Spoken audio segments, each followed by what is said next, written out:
Cricket টিমটা রয়েছে আন্ডার-18 cricket team, ওরা যাচ্ছে বিভিন্ন জেলার সাথে আন্তঃজেলা প্রতিযোগিতায়।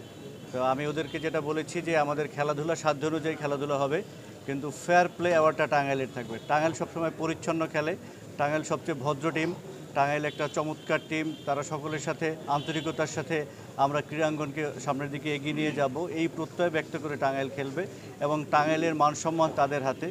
তারা তাদের সাধ্যমতো খেলবে। আমরা আচরণের দিক থেকে সবসময় সংযত হব এবং ক্রিকেটেও এবং আদর্শিক আচরণ করব। আচরণের দিক থেকে আমরা সুশিক্ষিত একটি ক্রিকেট টিম হিসেবে আমরা সামনের দিকে এগিয়ে যাব, এই আমাদের প্রত্যয়। আমরা সবসময় সবাই মিলে টাঙ্গাইলের উন্নতির পথে সবাই যে যার জায়গা থেকে কাজ করে যাব। ধন্যবাদ। আলহামদুলিল্লাহ,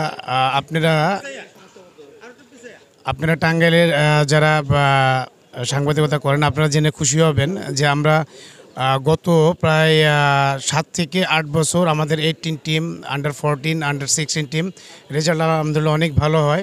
আমরা চেষ্টা করব এবারও তার ধারাবাহিকতা ধরে রাখার জন্য, আমরা যেন ভালো করতে পারি। টাঙ্গাইলবাসীকে দোয়া চাচ্ছি যেন আমরা চ্যাম্পিয়ন হয়ে টাঙ্গাইলে ফিরতে পারি। ধন্যবাদ সবাইকে।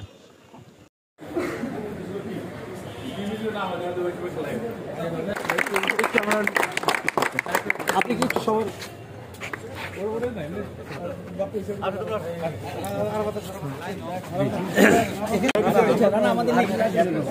সবাই যেন আসে।